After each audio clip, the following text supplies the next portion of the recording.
اس وقت نون لیگ کے رہنما میڈیا سے گفتگو کر رہے ہیں، ہم ان کو سنتے ہیں۔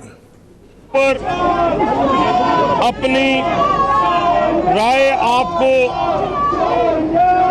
پورا تفصیلی فیصلہ پڑھنے کے بعد دوں گا تاکہ چیزیں آنریبل کورٹ نے کس طرح ٹیک اپ کی اور کس طرح فیصلہ کیا وہ انشاءاللہ تعالی ضرور میں آپ کے سامنے رکھوں گا۔ لیکن اس وقت دانیال عزیز صاحب اس مقدمے کے اوپر تفصیل کے ساتھ روشنی ڈالیں گے۔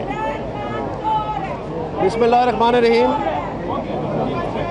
جیسے کہ آپ کے معلوم ہے، اس فیصلے کا اگر مختصر ہم گفتگو کریں تو اس میں لائے عمل یہ نظر آتا ہے کہ جہانگیر ترین کو قربان کر کے انصاف کا دکھاوا پیش کر کے اور عمران خان اور پی ٹی آئی کو بچانا مقصود تھا۔ یہ عین اسکرپٹ کے مطابق ہے اور یہ میں آپ کو بتانا چاہتا ہوں، اس کے شواہد جو ہیں وہ عمران خان کی دفاع میں یا اس کے ڈاکیومنٹس میں ڈھونڈنے کی ضرورت نہیں ہے۔ اس کی وجہ یہ آج صبح بھی میں نے کہا، عمران خان کے وکیل کا اعتراف جرم کا بیان عدالت میں پاکستان کے اخباروں میں جون کی 1 تاریخ 2017 ایک منٹ بھائی جان، یہ ہو گیا یار، ایسے نہ کرو نا، پاکستان کی اخباروں کی زینت بنا ہے۔ آپ 1 جون 2017 کی ڈان اخبار پڑھ لیں، آپ 1 جون 2017 کی نیوز اخبار پڑھ لیں، دو معتبر سب سے بڑی سرکولیشن والے انگریزی کے اخبار، دونوں نے یہ رپورٹنگ کی ہے، کسی نے ڈینائی نہیں کی، لہٰذا اس کے اوپر مزید مجھے بات کرنے کی ضرورت نہیں ہے۔ لیکن اصل جو شواہد آپ کو نظر آتے ہیں کہ مقصود کیا تھا، وہ آپ کو تب نظر آتا ہے کہ جو پی ٹی آئی کی جو فورن فنڈنگ ہے اس کے اوپر الیکشن کمیشن کو، جو کہ خود ایک آئینی ادارہ ہے جس کے پاس اپنا اختیار ہے، ان کو 5 سال تک محدود کر دیا ہے۔ اب سوال یہ پیدا ہوتا ہے کہ 5 سال کی کیا منطق ہے؟ نہ اس میں الیکشن کا ڈیٹ ہے، نہ اس میں نامینیشن پیپرز کا ڈیٹ ہے، نہ اس میں پارٹی فنڈنگ کا کسی قسم کا یا ان کی ریٹرن فائل کرنے کا یا ان کی آڈٹ رپورٹ کا کوئی ڈیٹ ہے۔ تو یہ ایک آربیٹریٹری 5 سال کی ڈیٹ جو ہے یہ کیسے طے ہوئی؟ اس کے پیچھے کیا سوچ تھی؟ اس کی کیا وجہ تھی؟ اور واضح طور پر میں آپ کو تھوڑی سی اس میں تفصیل بتا دیتا ہوں۔ جو یو ایس جسٹس ڈپارٹمنٹ کے ڈاکیومنٹس ہیں، یہ وہ جماعت ہے جس میں عمران خان خود اعترافی بیان دے رہا ہے نیشنل ٹیلی ویژن کے اوپر کہ میں نے جوئے کے ذریعے اپنے بردر ان لا جو کہ پاکستانی نیشنل نہیں ہے اپنی جماعت کا قرض اتارا۔ یہ اس نے ایک دفعہ نہیں بار بار کہا ہے۔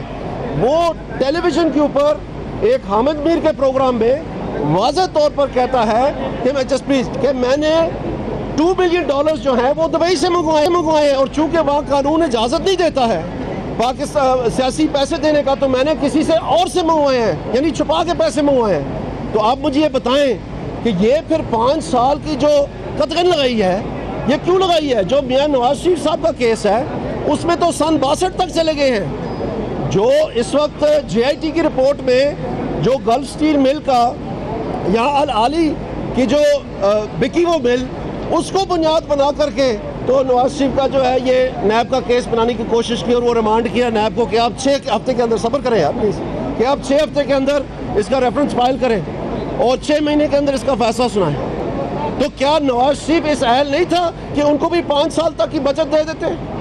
کیا وہ پاکستان کے وزیر اعظم نہیں تھے؟ کیا جس حکامہ کی یہ بات کرتے ہیں کیا وہ کسی پٹیشنر کا حصہ تھا؟ تو اس کیس میں واضح طور پر جو نظر آ رہی ہے بات on the face of the record کہ جو فیصلہ ہوا ہے، یہ 5 سال کا جو قطغن لگائی ہے الیکشن کمیشن کے اوپر، ان کو کیوں نہیں کھلا چھوڑا؟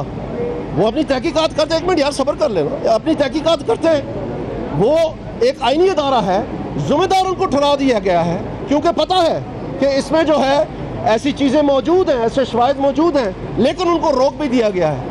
یہ وہ ثبوت ہے، سامنے واضح ثبوت کہ ایک طرف کس قسم کا فیصلہ کیا کہ سن 62 تک چلے گئے، اور دوسری دفعہ آپ فیصلہ بھی نہیں کر رہے اور دوسرے ادارے کو روک بھی رہے کہ آپ 5 سال سے پیچھے نہیں جائیں گے۔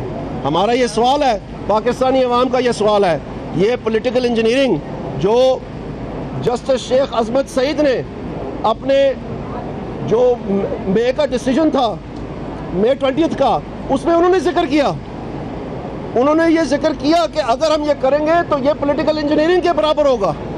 تو ان کو لکھنے کی کیا ضرورت پڑی؟ اس کا مطلب ہے کہ اس کے امکانات ہیں تو انہوں نے لکھا. تو ہم یہ کہتے ہیں، یہ بات فاروق ستار بھی کہہ رہے ہیں کہ پولیٹیکل انجینئرنگ ہو رہی ہے، یہ بات خورشید شاہ نے بھی کہی ہے کہ پولیٹیکل انجینئرنگ ہو رہی ہے، یہ بات سپریم کورٹ نے بھی کہی ہے کہ پولیٹیکل انجینئرنگ ہو رہی ہے. اور اب یہ 5 سال کی قتل لگا کے یہ جو برطانوی راج کی باقیات کے ادارے ہیں تمام، یہ اس ملک کے بچوں کے مستقبل کو روشن دیکھنا پسند ہی کرتے. یہ اپنی جو آئین سے بالاتر ہو کے جو اپنے اختیار ہیں جو ماضی میں برطانوی راج استعمال کرتی رہی ہے ان کو برقرار رکھنا چاہتے ہیں. تو ہم اس میں جمہوریت کو پنپتے ہوئے دیکھنا چاہتے ہیں. اگر آج یہ درست فیصلہ ہوتا، یہ 5 سال کی قید نہ لگتی تو صاف پتہ ہے اس کی ضرورت کیوں پڑی. نہ یہ پی ٹی آئی رہتی، نہ یہ عمران خان رہتا، اور نون لیگ کا بول بالا نہ تھا پورا پاکستان میں. تو وہ جو عمران خان کو 2009 میں 10 میں 11 میں 12 میں جو ملینز آف ڈالرز ملے ہیں نامعلوم افراد کو، ان کو کیوں چھپایا جا رہا ہے؟ اس کی کیوں نہیں تحقیقات کروائی دینے جا رہی ہے الیکشن کمیشن کو؟ یہ ایک بہت بڑا سوال ہم آپ کے پاس چھوڑ کے جا رہے ہیں. باقی چیزیں ہم فیصلہ پڑھ کے آپ کو ضرور بتائیں گے. اور ہم سمجھتے ہیں کہ آج ہمیں ایک منٹ، ہم سمجھتے ہیں کہ آج کے لیے اتنا ہی کافی ہے. بہت شکریہ.